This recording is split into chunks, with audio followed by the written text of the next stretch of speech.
जय हिंद दोस्तों, स्वागत है आप सभी का इस सीरीज में जिसमें हम इंडियन इकोनॉमी को कवर कर रहे हैं और एक नया चैप्टर लेकर मैं हाजिर हूँ आप सभी के सामने। तो इसमें हम इकोनॉमिक रिफॉर्म्स इसके बारे में देखने वाले हैं। अगर हम रमेश सिंह देखते हैं, Indian economy bye Ramesh Singh, तो उसका 6th चैप्टर हमें देखने को मिलता है इकोनॉमिक रिफॉर्म्स। तो भारत में जो भी पैसों से रिलेटेड, इकोनॉमी से रिलेटेड रिफॉर्म्स लिए गए उसके बारे में हम देखेंगे, उसमें क्या किया गया वो हम देखेंगे और उसके वजह से क्या परिणाम पड़ा उसके बारे में हम जानेंगे। तो काफी इंटरेस्टिंग वीडियो होने वाला है। चलिए शुरू करते हैं। इस वीडियो को आपके सामने प्रेजेंट कर रहा हूं मैं मयूर मोगरे। आप मुझे फेसबुक, इंस्टाग्राम पर फॉलो कर सकते हो। आपकी कोई भी क्वेरीज है तो आप मैसेज कर सकते हो। उसी के साथ साथ एमएम एकेडमी ऐप से रिलेटेड जो भी अपडेट्स आते हैं उसके लिए आप टेलीग्राम, इंस्टाग्राम दोनों ही जगहों पर फॉलो करके जो भी अपडेट्स है वो पा सकते हो। तो मयूर मोगरे आपको सर्च करना है और फॉलो करना है तो जल्द से जल्द कीजिए। अब इकोनॉमिक रिफॉर्म, अब देखिए इकोनॉमिक रिफॉर्म, रिफॉर्म मतलब कोई भी परिवर्तन। इकोनॉमी मतलब क्या है? पैसों से रिलेटेड, फाइनेंस से रिलेटेड जो भी परिवर्तन हम कर रहे हैं उसे हम कहते हैं इकोनॉमिक रिफॉर्म। इससे मोस्टली क्या होता है? इकोनॉमिक रिफॉर्म मतलब कोई भी ऐसा रिफॉर्म जो पैसे से रिलेटेड है वो हम मेजर करेंगे। लेकिन मोस्टली क्या होता है कि इकोनॉमिक रिफॉर्म की जब हम बात करते हैं तो जो गवर्नमेंट है, क्योंकि क्या होता है किसी भी कंट्री में गवर्नमेंट एंड प्राइवेट सेक्टर अगर हमें देखने को मिलता है तो किसी ना किसी का पगड़ा जो है वो भारी होता है। ठीक है, अब फर्ज कीजिए कि यहाँ पर गवर्नमेंट जो उनका पगड़ा काफी ज्यादा भारी है और जो प्राइवेट सेक्टर उनका पगड़ा थोड़ा कम है। तो इकोनॉमिक रिफॉर्म की जब हम बात करते हैं तो ये एक प्रोसेस है, ये एक प्रोसेस दर्शाता है जिसमें गवर्नमेंट जो है वो अपना जो पगड़ा है वो थोड़ा कम कर रही है एंड प्राइवेट सेक्टर जो उनका पगड़ा थोड़ा एक्सपांड कर रही है। तो ये हम भारत के संदर्भ में बोल सकते हैं। मतलब भारत के संदर्भ में जो इकोनॉमिक रिफॉर्म है, जो परिवर्तन है, उसमें जो गवर्नमेंट है उन्होंने अपना पगड़ा जो है वो थोड़ा कम किया एंड जो प्राइवेट सेक्टर है उनका पगड़ा जो थोड़ा कम था उसे यहाँ पर एक्सपांड किया। अब इसके पीछे कई रीजंस थे। उसमें से अगर हम मेन ठोस रीजन बोलते हैं तो उसमें हमें physical and balance of payment crisis जो है ये देखने को मिलता है और इसके चलते हमें एलपीजी रिफॉर्म जो है वो देखने को मिलते हैं 1991 में। अब इन सभी को हम डिटेल में यहाँ पर जानने वाले हैं। तो ये अगर हम physical and balance of payment crisis देखते हैं तो ये भी कॉन्सेप्ट को हम डिटेल में देखेंगे। हालांकि आगे भी जो हम इकोनॉमिक यहाँ पर पूरे चैप्टर्स देख रहे हैं तो आगे भी हमें बैलेंस ऑफ पेमेंट, फिजिकल जो क्राइसिस है उसके बारे में जानना है, लेकिन फिर भी यहाँ पर भी मैं आपको शॉर्ट में ये कॉन्सेप्ट जो है उसको क्लियर करा दूंगा। ठीक है, तो अब देखिए यहाँ पर हम डेवलपमेंट स्ट्रेटेजीज की जब बात करते हैं तो ओवर द टाइम पीरियड हमें अलग अलग चीजें जो है वो देखने को मिली है। जैसे कि सबसे पहले तो प्लानिंग मॉडल। देखिए क्या था, जो वेस्टर्न कंट्रीज थी, यूरोपियन कंट्रीज बोलिए, यूएसए बोलिए, है ना, वहां पर किस तरीके का एटमॉस्फेयर था? वहां पर लीजे फेयर, मतलब यहाँ पर क्या है, एकदम स्मूथली सब फंक्शन हो रहा है। मतलब कि सबको पूरी आज़ादी है कि मतलब जो ट्रेड्स है वो एकदम अच्छे से खुले में खुला हो रहे हैं, कोई भी किसी की पाबंदी नहीं है। इस तरीके से हमें देखने को मिल रहा था, बराबर है। फिर उसके बाद क्या होता है, यूएसएसआर जो है वो हमें देखने को मिलता है। अब यूएसएसआर ने क्या किया, एक प्लानिंग मॉडल लेकर आ गया। प्लानिंग मॉडल के चलते उसने क्या किया कि यहाँ पर मैटर जो है वो इंटरनल उसने पकड़ना शुरू कर दिया कि मैटर जो है वो इंटरनल है और गवर्नमेंट जो है वो सारे मैटर को यहाँ पर देख लेगी। मतलब यहाँ पर प्राइवेट सेक्टर जो है वो नहीं आएगा, सारा जो मैटर है वो गवर्नमेंट जो है वो देखेगी। फॉरेन कंट्री से अगर किसी को ट्रेड वेड करना है, भैया रुक जाओ, रुको जरा रुको, गवर्नमेंट जो है वो यहाँ पर देखेगी, अगर उनको लगता है तो करेगी, नहीं लगता है नहीं करेगी। ठीक है, अब इंडिया जो है वो इस दौरान इंडिपेंडेंट होता है, उसे आज़ादी मिलती है। अब यहाँ पर जब भारत को आज़ादी मिली, उसने अपने पहले प्यार से ऑलरेडी धोखा खाया हुआ था। भारत को पता था कि यार फॉरेन कंट्री के लोगों को अगर हम यहाँ पर आने देते हैं, उनसे प्यार मोहब्बत करते हैं, तो फिर क्या होगा, वो धोखा देकर चले ही जाएंगे, हमें लूट कर चले जाएंगे, है ना। तो इसीलिए क्या था कि फॉरेन कंट्री से फियर जो है वो देखने को मिल रहा था और भारत जैसी जो भी कंट्रीज इंडिपेंडेंट हो रही थी उनके मन में यही डर था कि अगर हम फॉरेन कंट्रीज को एंटर होने देंगे, अगर हम फॉरेन कंट्री से एफडीआई बोलिए, जो भी इन्वेस्टमेंट है वो अगर आने देंगे, तो फिर यहाँ पर प्रॉब्लम जो है क्रिएट हो सकता है। इसीलिए इन्होंने सोचा कि हम यहाँ पर जो गवर्नमेंट है उन्हीं को रखते हैं, क्योंकि अगर हम फॉरेन कंट्री को आने देंगे या फिर हम जो प्राइवेट सेक्टर उसको खुला छोड़ देंगे तो रिस्क हो सकती है ना। तो मतलब इन शॉर्ट हम यहाँ पर बोल सकते हैं कि जो इंडिया है वो यूएसएसआर के पद चिन्हों पर यहाँ पर चल रहा था और प्लानिंग मॉडल जो हमने अपनाया था ये हमने पिछले लेक्चर्स में देखा हुआ है। देन उसके बाद हमने देखा वॉशिंगटन कंसेंसस। अब इसमें क्या था कि जो इकोनॉमी है, जो यहाँ पर स्टेट मतलब गवर्नमेंट जो है वो लीड कर रही है, इसमें कुछ लिमिटेशंस हमें देखने को मिलते हैं। मतलब जरूरी नहीं कि यहाँ पर जो गवर्नमेंट है उनको सब कुछ आ जाए। जैसे ये भी बोल रहे हैं कि मित्रों हम सब नहीं कर सकते, हाँ, मतलब क्या है कि यहाँ पर कुछ लिमिटेशन जो है वो आ जाते हैं। अब जब लिमिटेशंस आ जाते हैं तो फिर यहाँ पर क्या जरूरी होता है, यहाँ पर हमने वॉशिंगटन कंसेंसस जो हमने देखा था फर्स्ट चैप्टर में, उसमें हमने 10 पॉइंट रिफॉर्म देखे थे, है ना, 10 रिफॉर्म्स देखे थे, उसमें कई सारे रिफॉर्म थे, फिस्कल से लेकर सभी रिफॉर्म्स हमें वो देखने को मिल रहे थे। तो फर्स्ट चैप्टर हमने डिस्कस किया हुआ है, तो फिर से यहाँ पर मैं डिस्कस नहीं करूंगा, है ना। देन उसके बाद हमें देखने को मिलता है मिक्स्ड इकोनॉमी।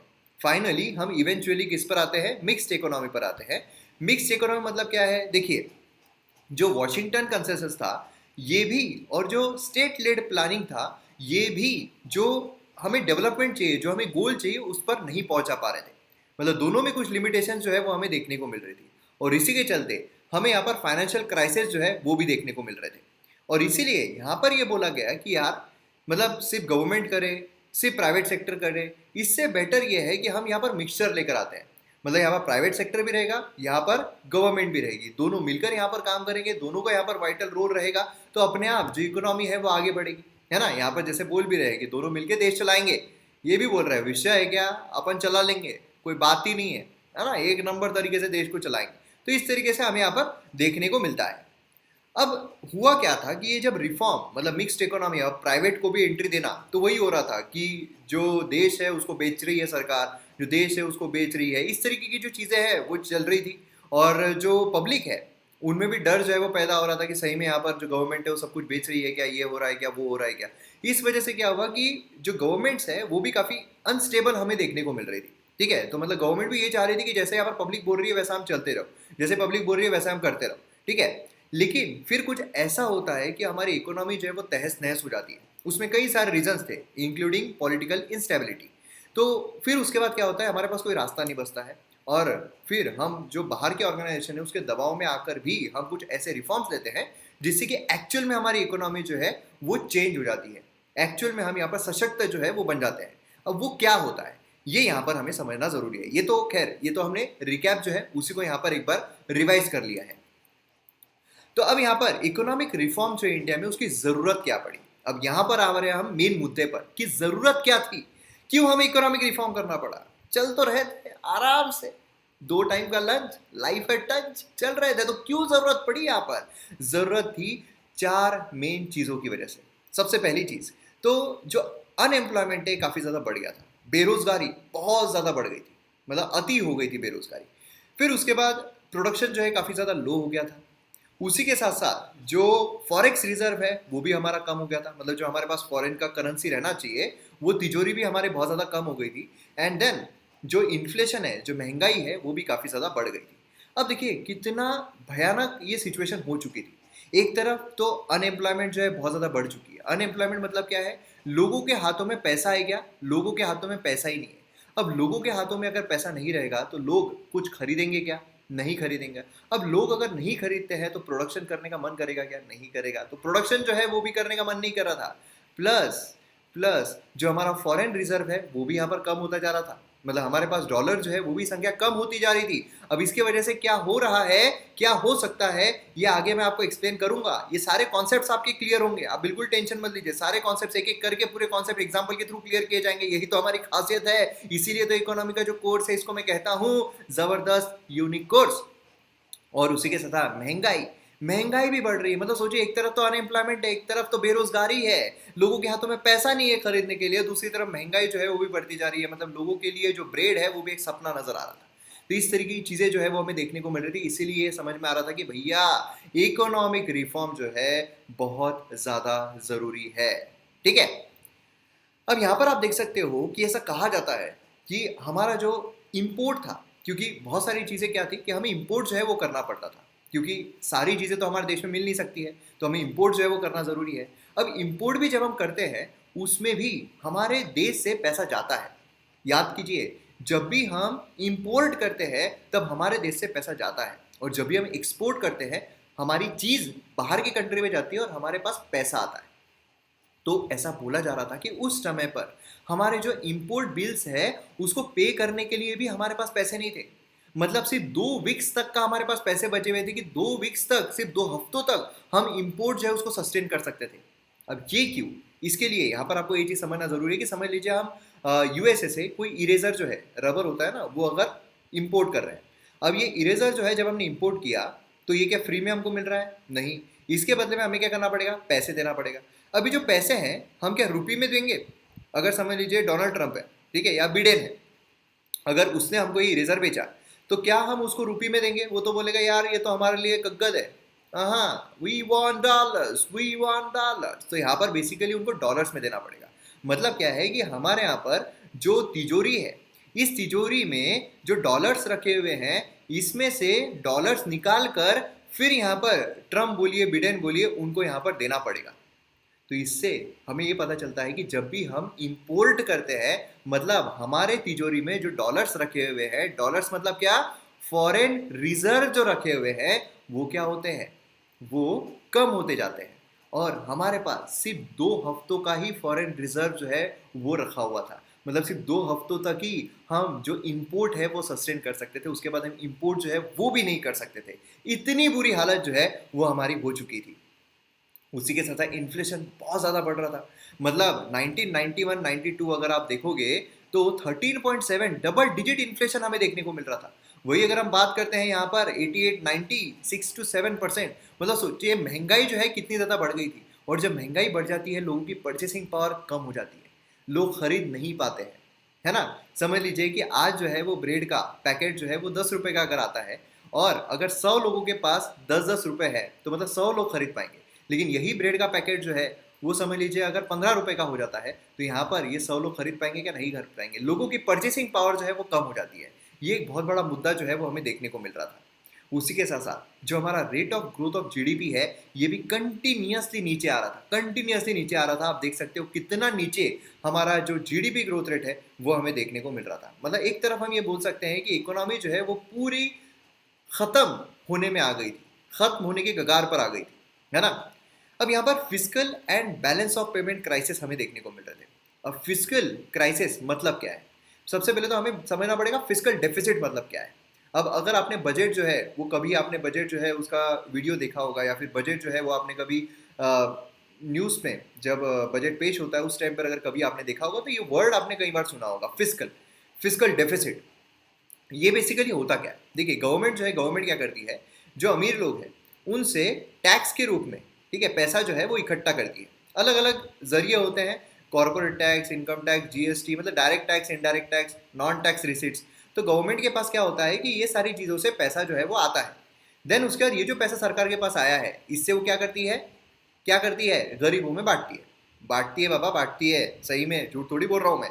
ये क्या करती है सरकार, गरीबों में ये जो है योजना के तहत बांटती है कि दीनदयाल उपाध्याय सूटकेस ले लो योजना, दीनदयाल उपाध्याय खट्टा खोदो योजना, तो इसके तहत जो है वो गवर्नमेंट लोगों में पैसा बांटती है।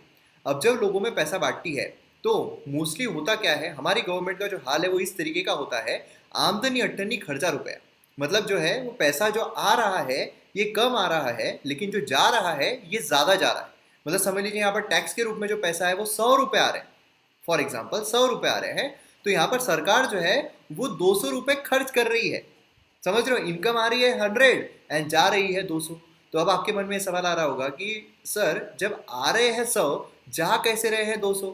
क्योंकि यहाँ पर जो है वो गवर्नमेंट पैसा कहाँ से ला रही होगी, कहाँ से ला रही होगी 100 रुपये एक्स्ट्रा? तो यहाँ पर जो गवर्नमेंट है वो लेती है उधार, कहीं से भी, मतलब इंटरनली भी ले सकती है, एक्सटर्नली भी। जब हम फिजिकल इसको अच्छे से डिटेल में पढ़ेंगे तब हम वो जानेंगे। लेकिन यहाँ पर मैं आपको सिर्फ कॉन्सेप्ट, क्योंकि क्राइसिस हुए थे इसलिए कॉन्सेप्ट समझाने के लिए मैं आपको शॉर्ट में बता रहा हूँ। डिटेल में हम इसको देखने वाले हैं बहुत अच्छे तरीके से, आप बिल्कुल निश्चिंत रहिए। तो यहाँ पर जब हम बात करते हैं तो गवर्नमेंट जो है वो उधार लेगी। अब ये जो उधार ले रही है गवर्नमेंट 100 रुपये, इसी को हम कहते हैं फिस्कल डेफिसिट। मतलब समझ रहे हो? तो यहाँ पर क्राइसिस मतलब क्या हुए थे?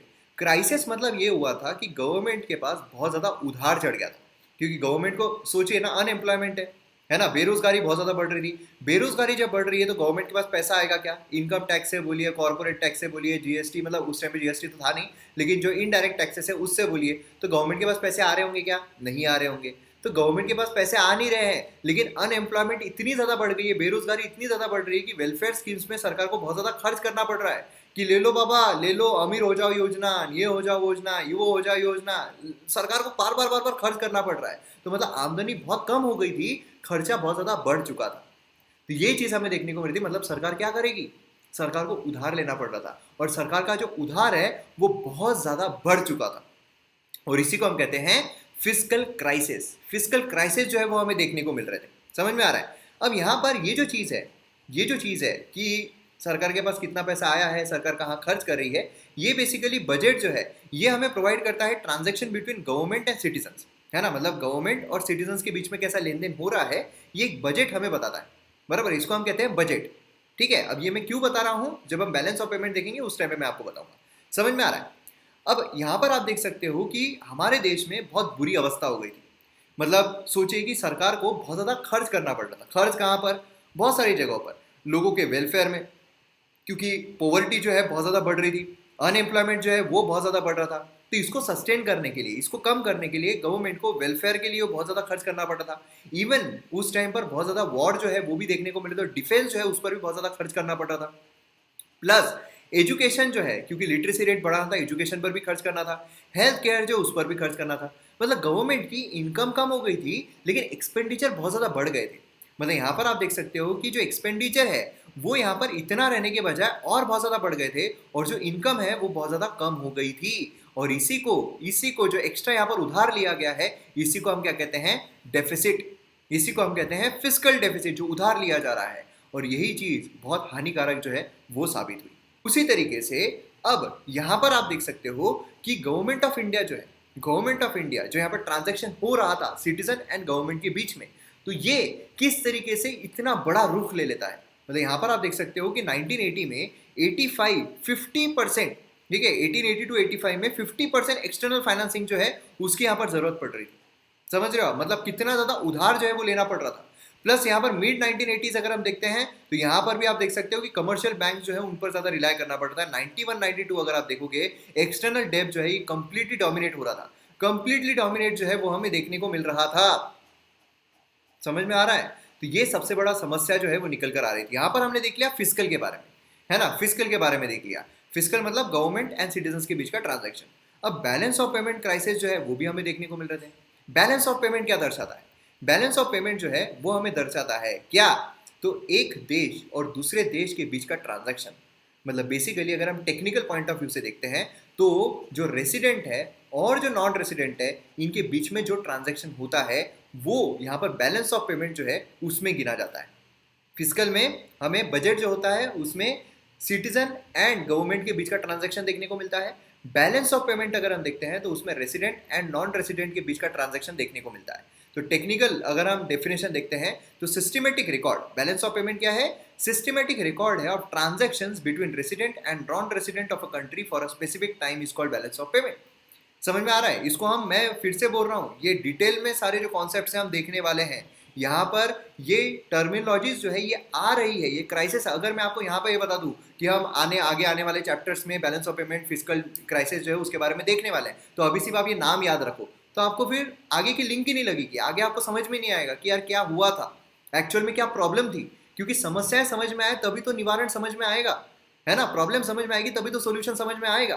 तो इसीलिए यहाँ पर आपको शॉर्ट में कॉन्सेप्ट समझाना जरूरी है, जिससे कि आपको समझ में आए कि हाँ एक्चुअल में ये प्रॉब्लम हुई थी। अब आपको फिस्कल का समझ में आ गया ना, कि सरकार को उधार बहुत ज्यादा लेना पड़ रहा था। क्यों? क्योंकि इतने सारे सेक्टर्स में खर्च करना था, पोवर्टी अनएम्प्लॉयमेंट बहुत ज्यादा बढ़ रही थी। इसलिए मैं यहाँ पर डायग्रामेटिक व्यू लेकर आता हूँ, जिससे कि आपको अपने आप याद हो जाए। मुझे अभी दिख रहा है यहाँ पोवर्टी, यहाँ पर अनएम्प्लॉयमेंट, नीचे जो वेलफेयर है, हॉस्पिटल्स है, एजुकेशन है ना? ये सारी चीजों में खर्च करना है। देन उसके बाद गवर्नमेंट जो है उनको बहुत ज्यादा उधार लेना पड़ रहा था। तो 1980 to 85 mid 80s and then उसके बाद 91 92 बहुत ज्यादा जो उधार है वो सरकार का हो चुका था। एक्सटर्नल डेब्ट जो है वो हमें देखने को मिल रहा था। अब आप खुद सोचिए, जब हम उधार ले रहे हैं, ठीक है, आप खुद सोचिए कि जब हम उधार ले रहे हैं, फर्ज कीजिए कि मैंने आपसे कुछ उधार लिया, और उधार लेने के बाद अगर मैं वो टाइम पर नहीं चुका पा रहा, तो आपको मुझ पर भरोसा होगा? नहीं होगा। आपका भरोसा जो है वो खत्म हो जाएगा। सेम उसी तरह अगर हमारे देश ने कहीं बाहर से कुछ उधार लिया है, अगर वो टाइम पर नहीं चुका पा रहे हैं, तो हमारे देश का विश्वास जो है, हमारे देश पर जो विश्वास है वो उड़ जाएगा। प्लस ये रेपुटेशन की वजह से बाकी जो लोग हैं वो भी हम पर भरोसा नहीं, बाकी जो देश है वो भी हम पर भरोसा नहीं करेंगे, और उनसे भी हम पैसा जो है वो नहीं ले पाएंगे। इसीलिए यहाँ पर जो भी उधार लिया हुआ है वो टाइम पर रीपे करना बहुत ज़रूरी हो जाता है। लेकिन हमारे यहाँ तो इतनी बड़ी समस्याएं चल रही है, हमारे यहाँ पर इतना बड़ा प्रॉब्लम चल रहा है। पहले फॉरेक्स रिजर्व का प्रॉब्लम था कि हम इंपोर्ट नहीं कर पा रहे थे। दूसरे यहाँ पर जो उधार है बहुत ज़्यादा बढ़ चुका था। बैलेंस ऑफ पेमेंट क्राइसिस जो है वो हमें यहाँ पर देखने को मिल रहे थे। तो यहाँ पर आप देख सकते हो बैलेंस ऑफ पेमेंट क्राइसिस जो है क्या, क्यों, उसके क्या मतलब बैलेंस ऑफ पेमेंट क्राइसिस जो है वो अगर आप देखोगे, इंपोर्ट बिल जो है गवर्नमेंट के द्वारा, इंपोर्ट बिल्स ये काफी ज्यादा बढ़ चुके थे, काफी बढ़ चुके थे। मतलब यहाँ पर इंपोर्ट अब करने के लिए हमारे पास कुछ पैसे बचे ही नहीं थे। और ऊपर से जो क्रूड ऑयल है वो भी बहुत ज्यादा महंगा हो चुका था, क्रूड ऑयल बहुत महंगा हो गया था। अब क्रूड ऑयल जब हम इंपोर्ट कर रहे हैं तो सोचिए कि अगर क्रूड ऑयल, समझ लीजिए एक बैरल आ रही है $50 की, ठीक है, एक बैरल आ रही है $50 की। और सोचिए कि $50 इज इक्वल्स टू, फर्स्ट मैं एग्जांपल बता रहा हूँ, $50 इज इक्वल टू 50 रुपए अगर है, तो मतलब बेसिकली क्या है कि हमें यहाँ पर 50 रुपए देकर $50 लेकर इनको देना है। अब सोचिए कि यहाँ पर $50 जो है वो हो जाते हैं 100 रुपए के, तो मतलब बेसिकली हमारे 100 रुपए जा रहे हैं और यहाँ पर $50 जो है वो हमको मिल रहे हैं। हमारे पैसे जो है वो ज्यादा जा रहे हैं, पैसे ज्यादा खर्च हो रहे हैं, तब जाकर हमें वो क्रूड ऑयल जो है वो मिल रहा है। समझ में आ रहा है? तो ये चीज यहाँ पर बहुत ज्यादा मैटर कर रही थी। प्लस यहाँ पर हमारा फिजिकल डिसिप्लिन जो है काफी ज्यादा इम्प्रॉपर चल रहा था, क्योंकि हमारा क्या था, हम यहाँ पर खर्च ज्यादा कर रहे थे और उधार ज्यादा ले रहे थे। तो यहाँ पर बोरोइंग जो है, फॉरेन बोरोइंग, ये भी काफी ज्यादा बढ़ चुकी थी।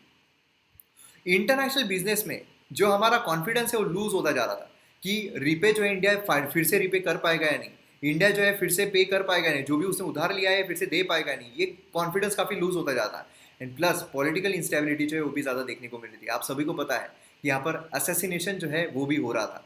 तो इसके वजह से क्या होता है कि जो लोगों ने यहाँ पर निवेश किया हुआ है वो भी अपना पैसा जो है वो इकट्ठा करके लेकर जा रहे थे।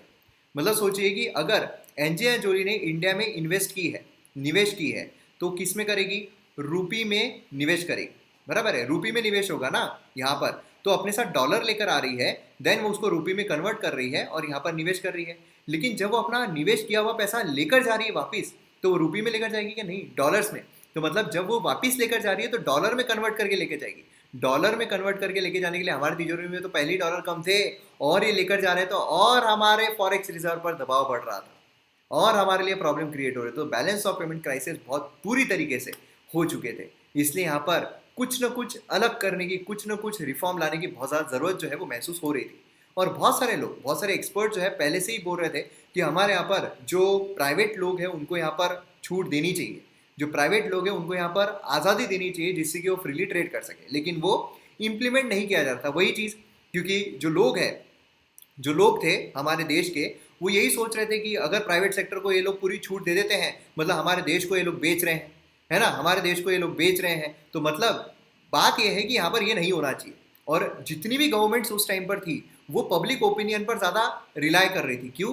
क्योंकि इनस्टेबल थी, क्योंकि उनके पास इतनी मेजोरिटी नहीं थी, कोएलिशन की गवर्नमेंट बन रही है, कुछ कुछ कैसे जुगाड़ कर करके सरकार बना रहे हैं, है ना। तो इसलिए क्या था कि वो लोग, नहीं बाबा, लोगों ने अगर समर्थन छोड़ दिया तो क्या करेंगे, लोगों ने अगर हमारा साथ नहीं दिया तो क्या करेंगे, लोग जैसा बोल रहे हैं वैसा करो। अच्छा, लोग बोल रहे हैं ना, नहीं नहीं नहीं नहीं, देश को बेच देंगे, ये कर देंगे, नहीं करेंगे हम निजीकरण, नहीं करेंगे हम प्राइवेटाइजेशन, नहीं देंगे हम प्राइवेट लोगों को छूट, हम सब यहाँ पर देखने की कोशिश करेंगे। यही सारी प्रॉब्लम्स जो है वो बढ़ती जा रही थी, उसका भांडा यहाँ पर फूट चुका था। समझ रहे हो आप? तो ये चीज़ बहुत ज़्यादा इंपॉर्टेंट है। तो अब यहाँ पर आप देख सकते हो कि इकोनॉमिक रिफॉर्म जो इंडिया में वो लाने की बहुत ज़्यादा ज़रूरत थी, और इसीलिए इंडिया जो है वो आईएमएफ के पास जाता है, इंटरनेशनल मॉनेटरी फंड, इसके पास जाता है। अब यहाँ पर आप देखोगे तो इनके द्वारा वो बोलते हैं कि हमारी यहाँ पर मदद करो, क्योंकि हमारा फॉरेक्स रिजर्व जो है पूरे तरीके से तहस नहस हो रहा है, फॉरेक्स रिजर्व हमारा पूरी तरीके से खराब हो चुका है, खत्म हो चुका है। और उसी के साथ साथ यहाँ पर उन्होंने गोल्ड जो है उसको भी शिफ्ट किया, जिससे कि फॉरेक्स रिजर्व जो है वो ले सके, जिससे कि जो भी हम इंपोर्ट कर रहे हैं वो हमारी डिमांड जो है वो मीट हो जाए।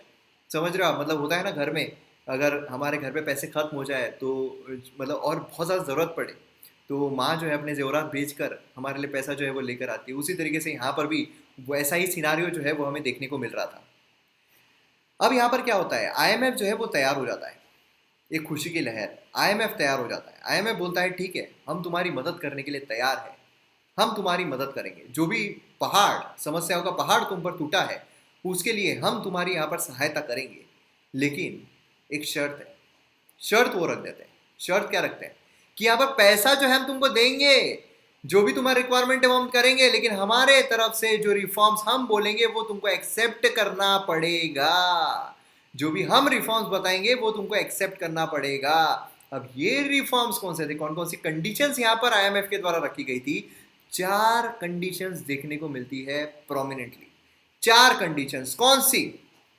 तो सबसे पहले तो अपने रूपी को डीवैल्यूएट करो बाय 22%, क्या करो, अपनी रूपी को डीवैल्यूएट करो। मतलब सोचिए, डीवैल्यूएशन मतलब क्या है?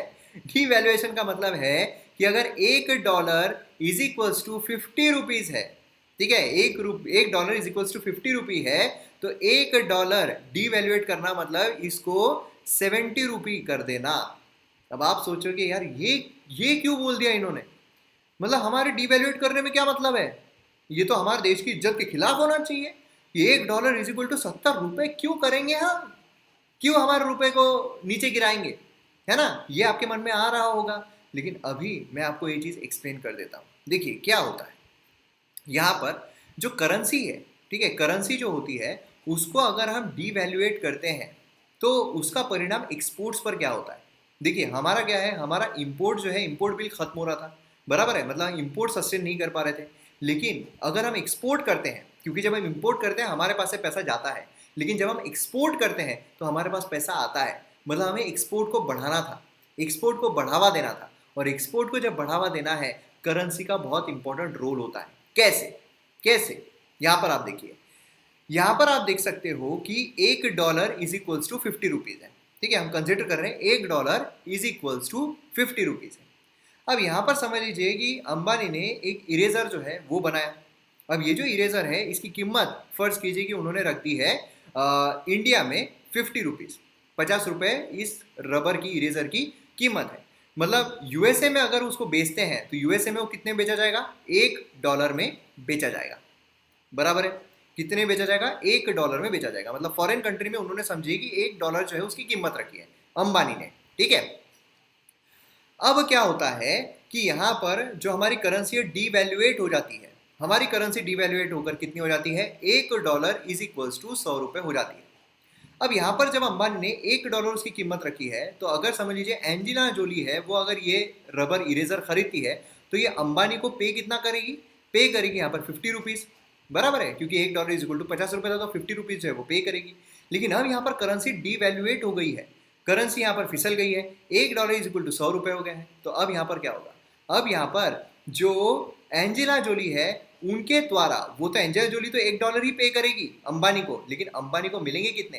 अंबानी को मिलेंगे 100 रुपए। मजा ही मजा यार, पहले तो 50 मिल रहे थे, 25 दिन में पैसा डबल, क्या स्कीम है खतरनाक। यही चीज यहाँ पर है कि जब भी करेंसी डीवैल्यूएट होती है, हमारा रुपी जब गिरता है, एक्सपोर्ट वालों को मजा आता है, एक्सपोर्ट अच्छा खासा बढ़ जाता है, लेकिन इंपोर्ट वालों को मजा नहीं आता है। तो इससे क्या हो रहा है, इंपोर्ट जो है ये यहाँ पर क्या हो रहा है? डिसएडवांटेज में जाता है।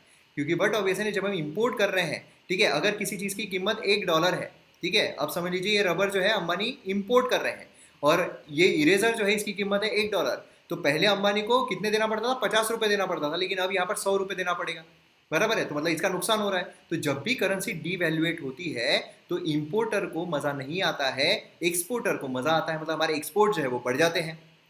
और यही चीज यहाँ पर करने की कोशिश जो है वो करने के लिए उन्होंने कहा कि रुपी जो है उसको डीवैल्यूएट कर दो भाई साहब, डीवैल्यूएट कर दो। समझ में आया क्यों उन्होंने कहा और क्यों यहाँ पर एकदम इज्जत नहीं आनी चाहिए, है ना? तो ऐसा यहाँ पर होता है।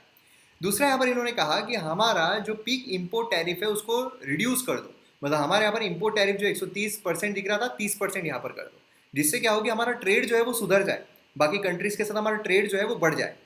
देन उसके बाद हमें देखने को मिलता है एक्साइज ड्यूटी जो है टू बी हाइक्ड बाय 20%, जिससे कि रेवेन्यू शॉर्टफॉल जो है कस्टम कट्स की वजह से वो यहाँ पर ये हो जाए। एक्साइज ड्यूटी जो है उसको यहाँ पर 20% से हाइक कर दो, बढ़ा दो, ठीक है। देन आ रहा था कि गवर्नमेंट एक्सपेंडिचर जो उसको यहाँ पर कम कर दो। ये तो सबसे इंपॉर्टेंट मसला है कि फिजिकल जो प्राइजेस है हमारे बहुत ज़्यादा ये हो रहे, उधार जो है बहुत ज़्यादा बढ़ रहा है। तो उधार क्यों बढ़ रहा है? क्योंकि तुम्हारे खर्चे बढ़ रहे हैं ना, खर्चे बढ़ रहे हैं, खर्चे को कम कर दो, खर्चों को कम कर दो, सिंपल सी बात है। तो ये 4 प्रोमिनेंट कंडीशंस जो है यहाँ पर आईएमएफ के द्वारा रखी गई थी। तो इन शॉर्ट जो भी हमें रिफॉर्म्स देखने को मिलते हैं, ठीक है, जो भी हमें रिफॉर्म देखने को मिलते हैं, मतलब liberalisation, privatisation, globalisation, LPG reform जो बहुत ही ज़्यादा पॉपुलर है, वो जो हमें देखने को मिलता है उसकी जड़ आईएमएफ हमें देखने को मिलती है, ठीक है, आईएमएफ जो है वो हमें देखने को मिलती है। तो अब यहाँ पर ये चीज़ आपको समझ में आ गई। अब रिफॉर्म मेजर्स अगर हम देखते हैं तो मेजर जो है 2 तरीके के, एक तो मैक्रो इकोनॉमिक स्टेबिलाईजेशन, दूसरा स्ट्रक्चरल रिफॉर्म। सबसे पहली चीज तो थी कि हमारा मैक्रो इकोनॉमिक जो है उसको स्टेबलाइज करने की जरूरत थी। उसको पहले स्टेबल करो, उसको पहले सही तरीके से चलाओ। दूसरा, स्ट्रक्चरल रिफॉर्म लेकर आओ ताकि मूड से ही वो चेंज हो जाए। ठीक है, उसको हम कहते हैं स्ट्रक्चरल रिफॉर्म। हम किसको कहते हैं? जो जड़ से ही चेंज हो जाए, जो चीजें जो है वो फटफट फटफट उस बेस से बदलना शुरू हो जाए। ठीक है, समझ लीजिए आप यूपीएससी की प्रिपरेशन कर रहे हो। ठीक है, यूपीएससी की आप प्रिपरेशन कर रहे हो और इसमें आप समझ लीजिए कि न्यूज़पेपर जो है वो पढ़ते ही नहीं हो। ठीक है, और फिर उसके बाद आपने न्यूज़पेपर जो है वो लाना शुरू कर दिया। ये क्या हो गया? टेम्पररी आपका शिफ्ट हो गया, टेम्पररी शिफ्ट हो गया, है ना। लेकिन फिर उसके बाद आप सोचिए कि आपने यूपीएससी की जब पढ़ाई कर रहे हो, कंप्लीट बुक्स जो है वो आपने चेंज कर ली। इसको हम कहेंगे स्ट्रक्चरल रिफॉर्म। मतलब कंप्लीट आपने पूरा रिफॉर्म ही चेंज कर दिया है, पूरी किताबें ही चेंज कर दी है जो आप पढ़ रहे थे, है ना। या फिर आप सोचिए कि पहले आपका दूसरा प्लान था, सब्सक्रिप्शन प्लान था, ठीक है, दूसरी जगह का था, लेकिन फिर आपने सीधा प्लान ही चेंज कर दिया, मतलब स्ट्रक्चरल रिफॉर्म आप लेकर आ गए। तो ये चीज़ हमें यहाँ पर देखने ऑन हाइपोथेटिकल नोट। ठीक है, फिर ये चीज़ हमें देखने को, तो माइक्रो इकोनॉमिक स्टेबिलिटी अगर हम देखते हैं तो बेसिकली क्या करना था, तो यहाँ पर परचेसिंग पावर जो है उसको इंक्रीज करना है। किसको? परचेसिंग पावर को। लोगों को परचेसिंग पावर बढ़ाना है। परचेसिंग पावर कैसे बढ़ाएंगे?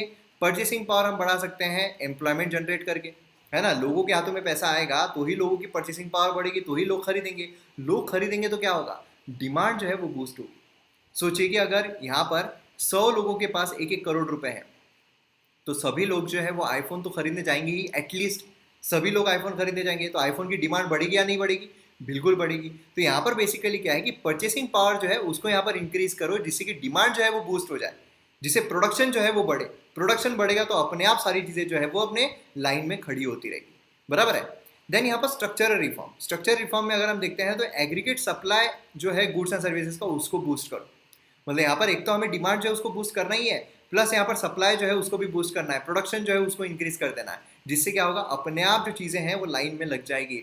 अपने आप जो यहाँ पर क्या होगा, देखिए लाइन में मतलब कैसे? जीडीपी जब हमने देखा था उस टाइम में मैंने आपको बताया था कौन कौन सी चीजें इंपॉर्टेंट होती है। Consumption plus investment plus government expenditure plus import export, net import export, बराबर है।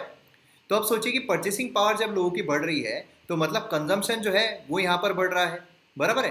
कंजम्पशन बढ़ेगा तो यहाँ पर क्या होगा? जो लोग ज्यादा खरीद रहे हैं, मतलब गवर्नमेंट के पास ज्यादा पैसा आएगा, है ना। जीएसटी मतलब इनडायरेक्ट टैक्सेस बोलिए, डायरेक्ट टैक्सेस बोलिए, गवर्नमेंट के पास ज्यादा पैसा आएगा।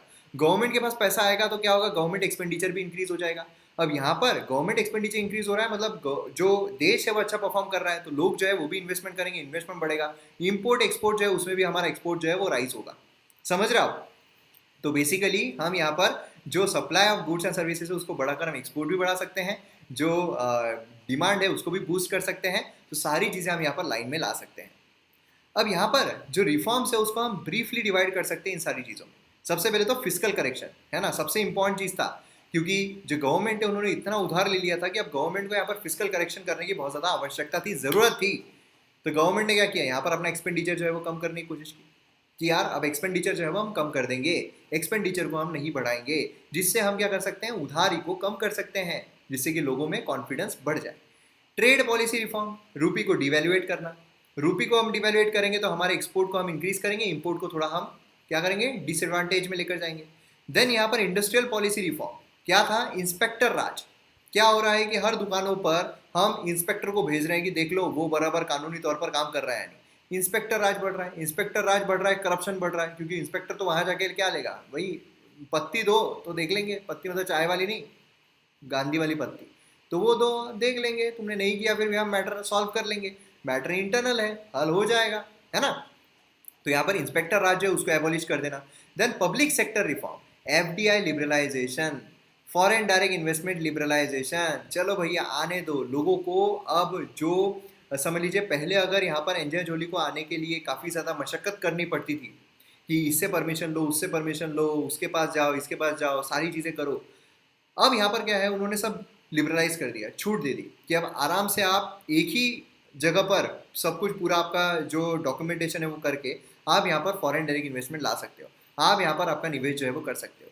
तो इससे क्या होगा? इससे एफडीआई जो है वो इंक्रीज होगा। एफडीआई इंक्रीज होगा मतलब हमारे पास डॉलर आएगा, हमारे फॉरेक्स रिजर्व बढ़ेंगे, बराबर है। क्योंकि एंजेना जोली जो है अपने साथ डॉलर लेकर आएगी, वो बोलेगी कि हमको रुपी दो, तो हमारी तिजोरी में डॉलर जाएगा और रुपी जो है वो निकल कर एंजॉय जोली के पास आएगा, फिर वो यहाँ पर निवेश करेंगे, मतलब हमारी तिजोरी जो है उसमें फॉरेक्स रिजर्व इंक्रीज होगा। समझ में आ रहा है? तो ये बेसिक रिफॉर्म को हम इस भागों में डिवाइड कर सकते हैं। अब आते हैं हम सबसे प्रचलित चीज पर, जो कि एलपीजी, मतलब लिबरलाइजेशन, प्राइवेटाइजेशन, ग्लोबलाइजेशन। जिसको हिंदी में हम लिबरलाइजेशन को बोलते हैं उदारीकरण, देन प्राइवेटाइजेशन को बोलते हैं निजीकरण, एंड ग्लोबलाइजेशन को बोलते हैं वैश्वीकरण। तो ये चीजें काफी इंपॉर्टेंट हो जाती है। अब इनमें क्या हुआ था, लिबरलाइजेशन जब हम देखते हैं, मतलब लिबरल मतलब आसान किया गया, ठीक है, आसान किया गया। जो काफी पहले मुश्किल था अब उसको आसान बनाया गया। पहले जो प्राइवेट सेक्टर है उनको घुसना बहुत मुश्किल लगता था, प्राइवेट सेक्टर को बिजनेस करना बहुत मुश्किल लगता था, प्राइवेट सेक्टर को जो डोअर है उनके लिए वो ओपन नहीं थे कि आके बिंदास वो कोई भी बिजनेस जो है वो ओपन कर सकते हैं ना। लेकिन अब यहाँ पर लिबरलाइज किया गया। लिबरलाइजेशन में क्या किया गया, प्रो कैपिटलिस्टिक, मतलब यहाँ पर जो कैपिटलिस्ट लोग हैं, यहाँ पर जो प्राइवेट लोग हैं, जो इंडस्ट्रियलिस्ट है, जो बिजनेसमैन है, उनके मन मुताबिक, उनके हित में यहाँ पर पॉलिसीज जो है वो शिफ्ट की गई। प्रो मार्केट किया गया। मार्केट कैसा चलना चाहिए, मार्केट यहाँ पर कंपटीशन में चलना चाहिए। सोचिए कि अगर सिर्फ गवर्नमेंट जो है वही काम कर रही है, अब फर्ज कीजिए कि पहले रेलवेज जो है, रेलवे में सिर्फ गवर्नमेंट की मोनोपोली थी, अब यहाँ पर रेलवे की टिकटें जितनी गवर्नमेंट सेट करेगी उतनी ही रहेगी, है ना। और जैसे ट्रेन चल रही है, अरे 2-2 घंटे लेट हो रही है, 10-10 घंटे लेट हो रही है, ट्रेन कैंसिल हो रही है, मन मुताबिक सारी चीजें, वैसी प्राइवेट घुस गया, कंपटीशन बढ़ जाएगी, बराबर है। ये हमें यहाँ पर देखने को मिलता है। तो इसीलिए pro market and open door, open door अगर रहता है मतलब क्या है, कोई भी यहाँ पर एंटर जो है वो कर सकता है, कोई भी यहाँ पर आकर जो चीजें हैं वो कर सकता है, जिससे क्या होगा, अपने आप कंपटीशन बढ़ेगी और अपने आप यहाँ पर जो चीजें हैं वो इंक्रीज होती जाएगी। देन उसके बाद हमें देखने को मिलता है प्राइवेटाइजेशन। प्राइवेटाइजेशन मतलब क्या है, मतलब है डी नेशनलाइजेशन, मतलब यहाँ पर स्टेट ओनरशिप जो है वो ट्रांसफर की जाएगी प्राइवेट सेक्टर को। मतलब बेसिकली क्या है कि यहाँ पर जो चीज़ पहले गवर्नमेंट के ताबे में थी, गवर्नमेंट की ओनरशिप थी, अब वो यहाँ पर प्राइवेट सेक्टर के हाथ में दे देंगे, उसको हम कहते हैं प्राइवेटाइजेशन। मतलब यहाँ पर जो चीज़ें हैं वो प्राइवेट के हाथ में जा रही है, इसलिए हम कहते हैं प्राइवेटाइजेशन, ठीक है। मतलब समझ लीजिए कि कोई कंपनी है, एक कोई पर्टिकुलर कंपनी वो गवर्नमेंट की है, अब गवर्नमेंट ने क्या किया, वो पूरी कंपनी जो है किसी उद्योगपति को बेच दी, तो वो क्या हो जाएगा, प्राइवेटाइजेशन। देन डिसइन्वेस्टमेंट, मतलब यहाँ पर शेयर जो है वो यहाँ पर प्राइवेट सेक्टर को दे रहे हैं। दोनों में फर्क समझिए, डिसइन्वेस्टमेंट एंड प्राइवेटाइजेशन दोनों में फर्क है। क्या फर्क है, प्राइवेटाइजेशन में क्या होता है कि पूरा जो ओनरशिप है वो प्राइवेट सेक्टर के हाथ में चली जाती है, पूरी प्राइवेट सेक्टर के हाथ में चली जाती है ओनरशिप, ठीक है। डिसइन्वेस्टमेंट में क्या होता है, समझ लीजिए कोई पर्टिकुलर कंपनी है, उसमें अगर 100% शेयर गवर्नमेंट के हैं, तो गवर्नमेंट क्या करेगी, शेयर कुछ बेच देगी। मतलब समझ लीजिए गवर्नमेंट अपने शेयर 51% रखती है एंड 49% शेयर जो है वो उन्होंने अंबानी को बेच दिए। तो मतलब बेसिकली इसमें डिसइन्वेस्टमेंट हुआ। इन्वेस्टमेंट मतलब क्या है, हम पैसा इन्वेस्ट कर रहे हैं, डिसइन्वेस्टमेंट मतलब क्या है, हम पैसा निकाल रहे हैं। क्योंकि अंबानी जब 49% शेयर लेगा तो अंबानी इनको गवर्नमेंट को क्या करेगा, पैसे देगा, मतलब गवर्नमेंट को पैसा मिल रहा है। गवर्नमेंट जब पैसा डालती है उसको कहते हैं इन्वेस्टमेंट, जब गवर्नमेंट पैसा निकालती है उसको कहते हैं डिसइन्वेस्टमेंट। देन उसके बाद D licensing, D reservation of industries, ये सारी चीजें देखने को मिली। मतलब बेसिकली प्रो मार्केट जो पॉलिसी है यहाँ पर अपनाई जा रही थी, प्राइवेटाइजेशन इस तरीके से हमें देखने को मिल रहा था। देन ग्लोबलाइजेशन, मतलब यहाँ पर वैश्वीकरण, बेसिकली अगर आप देखोगे तो इकोनॉमिक इंटीग्रेशन जो अमंग द नेशंस वो इंक्रीज करना, मतलब अलग अलग कंट्रीज के बीच में यहाँ पर ग्लोबलाइज तरीके से चीजें हैं वो यहाँ पर एक्सचेंज होना। क्या हो भैया, तुम भी हमारे यहाँ पर अच्छे तरीके से प्रोडक्ट जो है वो बेच सकते हो, हम भी आपको अच्छे तरीके से प्रोडक्ट जो है वो बेच सकते हैं। अभी जो कॉन्सेप्ट है ना, ये पॉपुलराइज किया गया था organisation of economic cooperation and development, OECD के द्वारा। ये सारी ऑर्गेनाइजेशंस भी हम देखेंगे। ऑफिशियल डेफिनेशन अगर हम देखते हैं तो unrestricted cross border movement of goods and services, capital and labour force. मतलब यहाँ पर जो क्रॉस बॉर्डर है ना, हम ये बॉर्डर जो है वो आग के रखते हैं कि ये जो है ये हमारे देश की बॉर्डर है, ये दूसरे देश की बॉर्डर है। तो यहाँ पर क्रॉस बॉर्डर मूवमेंट जो है वो होना चाहिए, यहाँ पर goods and services, capital, labour forces का, उसे हम कहते हैं ग्लोबलाइजेशन, ठीक है। इंडिया जो है वो WTO का मेंबर बना और जो ग्लोबलाइजेशन है वो प्रमोट करने के लिए ऑब्लिग्ड भी हो गया। मतलब यहाँ पर जो WTO है, वर्ल्ड ट्रेड ऑर्गेनाइजेशन, जिसके बारे में हम देखने वाले हैं आगे, इसका भी जो भारत है वो मेंबर बना। और जो ग्लोबलाइजेशन, क्योंकि WTO के द्वारा ग्लोबलाइजेशन जो है उसको प्रमोट किया जा रहा था, जो भी मेंबर कंट्रीज है उनको ग्लोबलाइजेशन को प्रमोट करना था, और इसीलिए इंडिया अगर चाहे ना चाहे फिर भी ग्लोबलाइजेशन को प्रमोट करने के लिए ऑब्लिग हो चुका था। अब यहाँ पर इकोनॉमिक रिफॉर्म अगर हम देखते हैं तो इसके भी हमें जनरेशंस देखने को मिलते हैं, किस तरीके से इकोनॉमिक रिफॉर्म हुए। फर्स्ट जनरेशन अगर हम देखते हैं तो 1991 से 2000 तक, ठीक है, ये हमें देखने को मिलता है। इसमें अलग अलग जो रिफॉर्म्स है वो लाए गए। जैसे कि पहला रिफॉर्म जो है promotion of private sector, private sector को प्रमोट किया गया, बोला गया कि भाई साहब गवर्नमेंट हमारी अकेले की तरफ से नहीं हो पाएगा, प्राइवेट लोग भी आओ भैया, हम साथ में मिलकर काम करेंगे, साथ में मिलकर देश को आगे बढ़ाएंगे। तो प्राइवेट सेक्टर जो उसको यहाँ पर प्रमोट किया गया, कैसे? तो इसमें हमें देखने को मिलता है कि D reservation and D licensing of industries, जिससे कि जो प्राइवेट सेक्टर है उनको यहाँ पर आसानी जाए, उनके ऊपर इंस्पेक्टर राज ना चले, उन पर जो इंस्पेक्टर लोग हैं वो यहाँ पर रॉब ना ठोपे, यहाँ पर वो चीज की गई। दूसरा, एमआरटीपी लिमिट जो है उसको एबॉलिश किया गया। अगर हम ये एमआरटीपी देखते हैं, मतलब है monopolies and restrictive trade practices. इसमें बेसिकली क्या था कि जो भी कंपनी के एसेट्स 25 करोड़ से ज्यादा थे उनको यहाँ पर गवर्नमेंट से परमिशन लेनी पड़ती थी। फिर उसके बाद क्या होता है कि यहाँ पर अगर परमिशन लेना पड़ रहा है तो वही रिस्ट्रिक्शंस जो है वो आ रहे हैं, प्राइवेट सेक्टर इन्वॉल्व नहीं हो पा रहा है। लेकिन फिर उसके बाद ये जो चीज़ है इसको बढ़ाते गए, मतलब 25 करोड़ था उसके बाद 50 करोड़ कर दिया गया। तो ऐसे करते करते बाद में इसको एबॉलिश ही कर दिया गया कि भैया अब यहाँ पर कोई लिमिटेशन नहीं है, आओ यार यहाँ पर आओ, कंपनी खोलो, कुछ काम करो जिससे कि जो देश है वो यहाँ पर आगे बढ़े। देन उसके बाद एनवायरमेंटल लॉज जो उसको सिंप्लीफाई किए गए। ये तो पहले ऐसा था कि ये एनवायरमेंट लॉ लग रहा है, वो लग रहा है, ये लग रहा है कि मतलब तुमको परमिशन लेने में भी तुम्हारी आधी जिंदगी जो है वो चली जाएगी। उसके बाद कब तुम ट्रेड यहाँ पर शुरू करोगे, कब यहाँ पर तुम इंडस्ट्रीज खोलोगे, कब यहाँ पर तुम अपना व्यापार शुरू करोगे, तो वो यहाँ पर सिंप्लीफाई किए गए। देन उसके बाद इंडस्ट्री जो है उसको स्टैब्लिश करना। तो ये पहले हमें रिफॉर्म देखने को मिलता है प्राइवेट सेक्टर को प्रमोट करने के लिए, जिससे कि प्राइवेट सेक्टर और ज़्यादा आकर यहाँ पर हमारे देश में जो है वो इंडस्ट्रीज खोले, उसी के साथ साथ जो प्रैक्टिसेस है, जो बिजनेस है वो यहाँ पर शुरू करे। देन उसके बाद जो पब्लिक सेक्टर रिफॉर्म है वो भी देखने को मिलते हैं। ऐसा नहीं है कि हमने सिर्फ यहाँ पर प्राइवेटाइजेशन या फिर लिबरलाइजेशन ही किया, हमने यहाँ पर पब्लिक सेक्टर रिफॉर्म जो है वो भी लेकर आए, गवर्नमेंट ने खुद के इसमें भी रिफॉर्म लेकर आए। जैसे कि प्रॉफिटेबल जो है वो यहाँ पर बनाने की कोशिश की। जो भी पब्लिक सेक्टर अंडरटेकिंग्स है, जो भी गवर्नमेंट की कंपनीज है, जो भी गवर्नमेंट के ऑफिसेस है, उसको प्रॉफिटेबल बनाने की कोशिश की, इफिशियंट बनाने की कोशिश की। कॉर्पोरेटाइजेशन जो है वो किया, डिसइन्वेस्टमेंट जो है वो किया। अभी हमने इन सारी चीज़ों के बारे में देखा है, जिससे क्या होगा कि यहाँ पर गवर्नमेंट की जो कंपनीज है उसमें अगर प्राइवेट लोग आ जाते हैं, अपने आप यहाँ पर जो चीज़ें हैं वो इफिशियंट बनना शुरू हो जाएगी, वो प्रॉफिटेबल बनना शुरू हो जाएगी। देन उसके बाद एक्सटर्नल सेक्टर रिफॉर्म जो है वो भी हमें देखने को मिलता है। जैसे कि रिस्ट्रिक्शन जो है इंपोर्ट पर, उसको एबॉलिश कर दिया गया कि भैया आओ यहाँ पर हम जो ग्लोबलाइजेशन है उस पर जा रहे हैं, तो आइए हम यहाँ पर साथ में मिलकर जो है वो काम करेंगे। फ्लोटिंग एक्सचेंज रेट जो है वो रखा गया। फ्लोटिंग एक्सचेंज रेट बेसिकली कैसे कि पहले अगर आप देखोगे तो एक रिजिड रहता था कि मतलब फिक्स किया गया है कि $1 इज इक्वल्स टू 10 रुपीज है, फिक्स किया गया है। अब ऐसे सिनारियो में प्रॉब्लम्स क्या होते थे?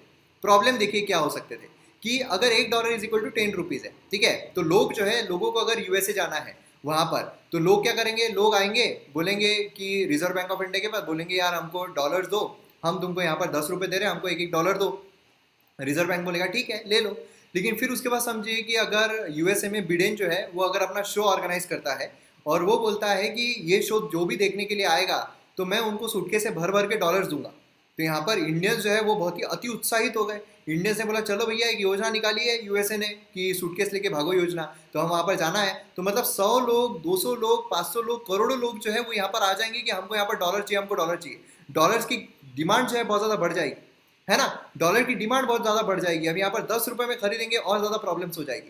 तो ये क्या होता है, ये फिक्स्ड रेट होता है। लेकिन वही फ्लोटिंग एक्सचेंज रेट अगर हम देखते हैं तो जैसे जैसे डिमांड बढ़ेगी वैसे वैसे इसकी प्राइस भी बढ़ेगी। मतलब पहले $1 इज इक्वल टू 10 रुपीज था, है ना, देन उसके बाद इतनी सारी डिमांड बढ़ गई तो $1 इज इक्वल्स टू 100 रुपये कर दिया। तो यहाँ पर बहुत सारे लोगों जो है उन्होंने कहा कि छोड़ो यार, बाद में सूटकेस लेने चले जाएंगे, ठीक है। तो इस तरीके से यहाँ पर हमें जो फ्लोटिंग एक्सचेंज है वो लाया गया।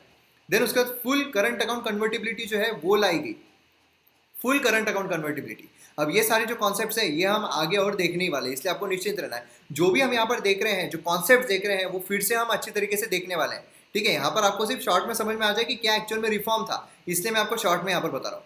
फुल करंट अकाउंट कन्वर्टिबिलिटी जो है वो यहाँ पर देखने को मिल रही थी, जिससे क्या हो रहा था, जिससे और आसानी हो रही थी लोगों को कन्वर्ट करके जो भी चीज़ें हैं वो चाहिए या फिर देना है उस सिनारियो में। देन एफडीआई जो है वो अलाउड किया गया था। एफडीआई अलाउड किया गया मतलब इन्वेस्टमेंट अलाउड की गई, इन्वेस्टमेंट अलाउड की गई तो अपने आप जो चीज़ें हैं वो यहाँ पर इंडिया में बढ़ती जा रही थी, बराबर है। देन उसके बाद फाइनेंशियल सेक्टर रिफॉर्म जो है वो भी यहाँ पर लाए गए, जैसे कि बैंकिंग जो है उसमें यहाँ पर रिफॉर्म किया गया, कैपिटल मार्केट जो उसमें किया गया, इंश्योरेंस जो उसमें किया गया, म्यूचुअल फंड जो उसमें किया गया। सेपरेट सेपरेट चैप्टर्स है हमारे पास, सेपरेट सेपरेट चैप्टर में बैंकिंग का सेपरेट चैप्टर है, कैपिटल मार्केट का, इंश्योरेंस का, म्यूचुअल फंड का, सेपरेट सेपरेट चैप्टर में हम यहाँ पर सारी चीज़ें देखने वाले हैं। देन उसका टैक्स रिफॉर्म जो है वो भी हमें देखने को मिलता है। टैक्स रिफॉर्म कैसे, तो यहाँ पर इवेजन जो है उसको यहाँ पर चेक किया जा रहा था कि कोई टैक्स जो उसकी चोरी तो नहीं कर रहा है, क्योंकि टैक्स की चोरी करेगा तो गवर्नमेंट के पास कम पैसा आएगा। देन उसको सिंप्लीफाई करने की कोशिश की गई, ब्रॉड बेस ज़्यादा से ज़्यादा लोग जो है वो टैक्स के इसमें आए, वो यहाँ पर कोशिश की गई।